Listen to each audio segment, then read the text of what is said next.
नमस्कार। आज हम बात करेंगे पंजाब के लुधियाना की। लुधियाना पुलिस को बड़ी कामयाबी मिली है। करोड़ों का जो ड्रग्स है, नशीली दवाई है, वो बरामद किया है। उसमें कई आरोपियों को गिरफ्तार किया गया है और लगातार पंजाब पुलिस, जो लुधियाना पुलिस है, वो छापेमारी कर रही है पुलिस कमिश्नर राकेश अग्रवाल की अगुवाई में। ने पिछे 4 करोड़ दियां नशीली दवाइयां फड़ियां सीगियां और उस केस 'ਚ 5 मुलजिम गिरफ्तार ਕੀਤੇ ਸੀ। ਉਹਨਾਂ ਮੁਲਜ਼ਮਾਂ ਤੋਂ ਹੀ ਅਸੀਂ ਔਰ ਡੂੰਘਾਈ ਨਾਲ ਪੜਤਾਲ ਕੀਤੀ ਐਂਡ ਜਦੋਂ ਪੁੱਛਗਿੱਛ ਕੀਤੀ ਤੇ ਉਹਨਾਂ ਨੇ ਫਿਰ ਮੰਨਿਆ ਕਿ ਅਸੀਂ ਜਿਹੜੀ ਨਸ਼ੇ ਦੀ ਖੇਪ ਹੈ ਕਿਸੇ ਹੋਰ ਜਗ੍ਹਾ ਵੀ ਲੁਕਾ ਕੇ ਰੱਖੀ ਹੋਈ ਹੈ, ਜਿਸ ਬੇਸਿਸ ਤੇ ਪੁਲਿਸ ਨੇ ਮਾਨਯੋਗ ਅਦਾਲਤ ਤੋਂ ਸਰਚ ਵਾਰੰਟ ਹਾਸਿਲ ਕੀਤੇ। ਉਹ ਜਗ੍ਹਾ ਕਿਉਂਕਿ ਜੈਪੁਰ ਦੇ ਵਿੱਚ ਸੀਗੀ, ਇਸ ਕਰਕੇ ਅਸੀਂ ਮਾਨਯੋਗ ਅਦਾਲਤ ਤੋਂ ਸਰਚ ਵਾਰੰਟ ਹਾਸਿਲ ਕੀਤੇ ਐਂਡ ਉਸ ਤੋਂ ਬਾਅਦ ਅਸੀਂ ਪੰਜਾਬ ਗੌਰਮੈਂਟ ਦੇ ਡਰੱਗਸ ਡਿਪਾਰਟਮੈਂਟ ਦੇ 2 ਡਰੱਗ ਇੰਸਪੈਕਟਰ ਸਾਹਿਬਾਨ ਨੂੰ ਵੀ ਆਪਣੀ ਟੀਮ ਦੇ ਨਾਲ ਅਟੈਚ ਕਰਵਾਇਆ। ਤੇ ਇਹਨਾਂ ਦੀ ਪੁਲਿਸ ਦੀ ਔਰ ਡਰੱਗਸ ਡਿਪਾਰਟਮੈਂਟ ਦੀ ਜੁਆਇੰਟ ਟੀਮ ਨੇ ਜੈਪੁਰ ਜਾ ਕੇ ਉਸ ਜਗ੍ਹਾ ਦੀ ਫਿਰ ਸਰਚ ਕੀਤੀ।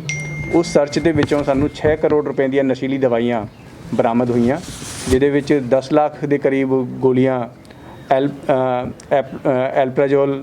ਐਲਪਰਾਜੋਲਨ ਦੀ ਸੀਗੀਆਂ ਤੇ 76920 ਸ਼ੀਸ਼ੀਆਂ ਕੋਡੀਨ ਸਿਰਪ ਦੀ ਸੀਗੀਆਂ ਤੇ 14400 ਟੀਕੇ ਜਿਹੜੇ ਇੰਜੈਕਸ਼ਨ ਹੈ ਉਹ ਟ੍ਰੈਮਾਡੋਲ ਦੇ ਸੀਗੇ। ਇਹ ਸਾਰੀਆਂ ਹੀ ਦਵਾਈਆਂ ਔਰ ਇਹ ਸਿਰਪ ਵਗੈਰਾ ਇਹ ਨਸ਼ੇ ਦੇ ਕੰਮ ਆਉਂਦੇ ਹੈ, ਜਿਨ੍ਹਾਂ ਦੀ ਕੀਮਤ ਤਕਰੀਬਨ 6 ਕਰੋੜ ਬਣਦੀ ਹੈ ਤੇ ਟੋਟਲ ਇਸ ਕੇਸ ਦੇ ਵਿੱਚ ਹੁਣ ਤੱਕ ਅਸੀਂ 10 ਕਰੋੜ ਰੁਪਏ ਦੀਆਂ ਨਸ਼ੇ ਦੀਆਂ ਜਿਹੜੀ ਦਵਾਈਆਂ ਔਰ ਇੰਜੈਕਸ਼ਨਸ ਵਗੈਰਾ ਬਰਾਮਦ ਕਰ ਚੁੱਕੇ ਹਾਂ। ਜਦੋਂ ਅਸੀਂ ਰੇਡ ਕੀਤੀ ਸੀ ਉਸ ਜਗ੍ਹਾ 'ਤੇ ਸਾਨੂੰ ਤਕਰੀਬਨ 34-35 ਲੱਖ ਦੇ ਇਸ ਤਰੀਕੇ ਦੀਆਂ ਦਵਾਈਆਂ ਵੀ ਮਿਲੀਆਂ, ਜੋ ਕਿ ਡਰੱਗਸ ਐਂਡ ਕਾਸਮੈਟਿਕ ਐਕਟ ਦੇ ਤਹਿਤ ਆਉਂਦੀ ਸੀਗੀਆਂ, ਜੋ ਨਸ਼ੇ ਦੇ ਨਹੀਂ ਡਾਇਰੈਕਟਲੀ ਆਉਂਦੀ ਸੀਗੀਆਂ। ਉਹਦੀ ਵਾਇਲੇਸ਼ਨ ਸੀਗੀ ਕਿਉਂਕਿ ਬਿਨਾਂ ਲਾਇਸੈਂਸ ਦੇ ਰੱਖੀਆਂ ਹੋਈਆਂ ਸੀਗੀਆਂ। ਇਸ ਕਰਕੇ ਅਸੀਂ ਰਾਜਸਥਾਨ ਦੇ ਡਰੱਗਸ ਡਿਪਾਰਟਮੈਂਟ ਨੂੰ ਬੁਲਾ ਕੇ ਉਹ ਦਵਾਈਆਂ ਲੋੜੀਂਦੀ ਕਾਰਵਾਈ ਲਈ ਉਹਨਾਂ ਨੂੰ ਹੈਂਡਓਵਰ ਕਰ ਦਿੱਤੀਆਂ, ਜੋ ਕਿ ਉਹ ਆਪਣੀ ਬਣਦੀ ਕਾਰਵਾਈ ਕਰ ਰਹੇ ਹਨ। ਤੇ ਬਾਕੀ ਇਸ ਗੈਂਗ ਦੇ ਅਸੀਂ ਪੂਰੇ ਤਹਿ ਤੱਕ ਪਹੁੰਚ ਚੁੱਕੇ ਹਨ ਤੇ ਬਾਕੀ ਵੀ ਇਹਨਾਂ ਦੇ ਜਿਹੜੇ ਬੈਂਕ ਵਗੈਰਾ ਦੇ ਔਰ ਸਾਰਾ ਸਿਸਟਮ ਅਸੀਂ ਚੈੱਕ ਕਰ ਰਹੇ ਹਾਂ ਕਿ ਕਿੰਨੇ ਪੈਸੇ ਇਹਨਾਂ ਨੇ ਬਣਾਏ ਹੈ ਤੇ ਉਹਨਾਂ ਦੀ ਅਗਲੀ ਜਿਹੜੀ ਕਾਰਵਾਈ ਹੈ ਪ੍ਰਾਪਰਟੀ ਸੀਜ਼ਰ ਵਗੈਰਾ ਦੀ ਉਹ ਅਸੀਂ ਕਰ ਰਹੇ ਹਾਂ। ਸਰ, ਪ੍ਰੇਮ ਰਤਨ ਦਾ ਕੀ ਰੋਲ ਹੈ ਵਿੱਚ ਦਾ, ਜਿਹਦਾ ਉਹ ਕਿੱਥੋਂ ਬਿੱਲ ਲੈ ਕੇ ਕਿੱਦਾਂ ਬਣਾਉਂਦਾ ਸੀ, ਕਿੱਦਾਂ ਬਿੱਲ ਜਿਹੜਾ ਹੈਗਾ ਅੱਗੇ ਪੰਜਾਬ ਦੇ ਵਿੱਚ ਲੈ ਪਾਸ ਕਰਦਾ ਸੀ? ਪ੍ਰੇਮ ਰਤਨ ਜਿਹੜਾ ਹੈ ਇਹਦੀ ਪਹਿਲਾਂ ਇੱਕ ਕੰਪਨੀ ਸੀਗੀ, ਜੋ ਕਿ ਇਹ ਜਿਹੜੇ ਮੈਨੂਫੈਕਚਰਰ ਹਨ ਦਵਾਈਆਂ ਦੇ, ਉਹਨਾਂ ਤੋਂ ਇਹ ਦਵਾਈਆਂ ਲੈਂਦੇ ਸੀ ਤੇ ਇਹਦੇ ਕੋਲ ਲਾਇਸੈਂਸ ਇਹਨੇ ਆਪਣਾ ਪਹਿਲਾਂ ਜਦੋਂ ਇਹ ਦਵਾਈਆਂ ਦੀ ਪੰਜਾਬ ਦੇ ਵਿੱਚ ਧਰਪਕੜ ਹੋਈ ਸੀਗੀ ਤੇ ਉਸ ਤੋਂ ਬਾਅਦ ਇਹਨੇ ਆਪਣਾ ਲਾਇਸੈਂਸ ਇਹਦਾ ਖਤਮ ਹੋ ਗਿਆ ਸੀ, ਇਹਨੇ ਰੀਨਿਊ ਨਹੀਂ ਕਰਵਾਇਆ ਸੀ ਤੇ ਕਿਉਂਕਿ ਲਾਇਸੈਂਸ ਦੇ ਵਿੱਚ ਪੈਸੇ ਲੱਗਦੇ ਸੀ, ਫਿਰ ਇਹ ਸਾਰਾ ਕੰਮ ਕਿਉਂਕਿ ਇਹਨੇ ਨੰਬਰ 2 ਦੇ ਵਿੱਚ ਹੀ ਕਰਨਾ ਹੁੰਦਾ ਸੀ।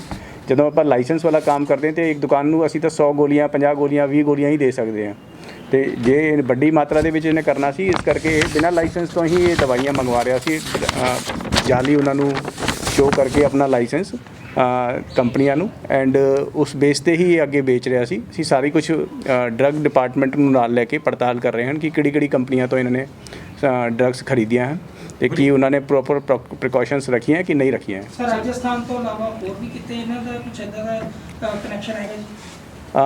ਦੇਖੋ, ਇਹ ਇਹਨਾਂ ਨੇ ਆਪਣਾ ਜੋ ਦਵਾਈਆਂ ਲਈਆਂ ਹੈਗੀਆਂ ਉਹ ਸੋਨੀਪਤ ਤੋਂ ਲਈਆਂ, ਦਿੱਲੀ ਤੋਂ ਵੀ ਲਈਆਂ ਐਂਡ ਰਾਜਸਥਾਨ ਇਹਨਾਂ ਨੇ ਜੈਪੁਰ ਦੇ ਵਿੱਚ ਆਪਣੇ ਗੋਡਾਊਨ ਬਣਾ ਕੇ ਉੱਥੇ ਰੱਖੀਆਂ ਹੋਈਆਂ ਹੁੰਦੀ ਸੀਗੀਆਂ।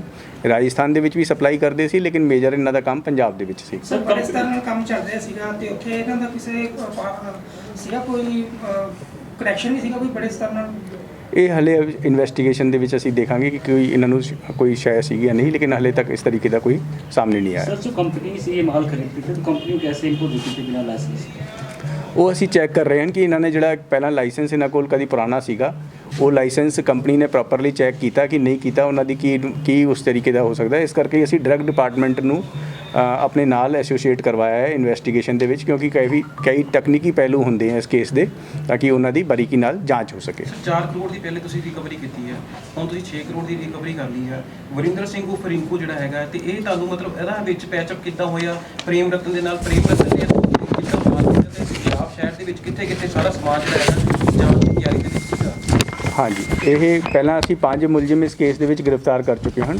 ਜਿਹੜਾ ਇਹ ਨਵੀਂ ਹੁਣ ਅਸੀਂ ਛਾਪੇਮਾਰੀ ਕੀਤੀ ਸੀਗੀ, ਉਹਦੇ ਵਿੱਚ ਇਹ ਜੋ ਗੋਡਾਊਨ ਸੀਗਾ ਉਹ ਇਸ ਬੰਦੇ ਦੇ ਅੰਡਰ ਇਹ ਬੰਦਾ ਉਸ ਦੀ ਗੋਡਾਊਨ ਦੀ ਦੇਖਭਾਲ ਕਰਦਾ ਸੀਗਾ, ਵਰਿੰਦਰ ਸਿੰਘ ਉਰਫ ਰਿੰਕੂ। ਇਸ ਕੇਸ ਕਰਕੇ ਇਸ ਕੇਸ ਦੇ ਵਿੱਚ ਉਸ ਨੂੰ ਵੀ ਅਸੀਂ ਨੋਮੀਨੇਟ ਕੀਤਾ ਹੈ, ਉਸ ਨੂੰ ਵੀ ਅਰੈਸਟ ਕਰਕੇ ਫਿਰ ਅਸੀਂ ਛਾਨਬੀਨ ਕਰਾਂਗੇ। ਲੁਧਿਆਣਾ ਸ਼ਹਿਰ ਦੇ ਵਿੱਚ ਕਿੱਥੇ ਮਤਲਬ ਇਹਨਾਂ ਨੇ ਸਟਾਕ ਕਰਕੇ ਰੱਖਿਆ ਹੋਇਆ ਸੀਗਾ? ਤੁਸੀਂ ਰਾਜਸਥਾਨ ਦੇ ਵਿੱਚੋਂ ਸਾਰੀ ਬਰਾਮਦਗੀ ਕੀਤੀ ਹੈ, ਲੇਕਿਨ ਲੁਧਿਆਣਾ ਸ਼ਹਿਰ ਦੇ ਵਿੱਚ ਕਿੱਥੇ ਇਹਨਾਂ ਨੇ ਸਟਾਕ ਕਰਨਾ ਸੀਗਾ? ਦੇਖੋ, ਇਹ ਜਿਹੜੀ ਗੱਲ ਚਾਲੂ ਹੋਈ ਸੀਗੀ, ਇਹ ਤਕਰੀਬਨ 1.5 ਮਹੀਨੇ ਪਹਿਲਾਂ ਚਾਲੂ ਹੋਈ ਸੀਗੀ।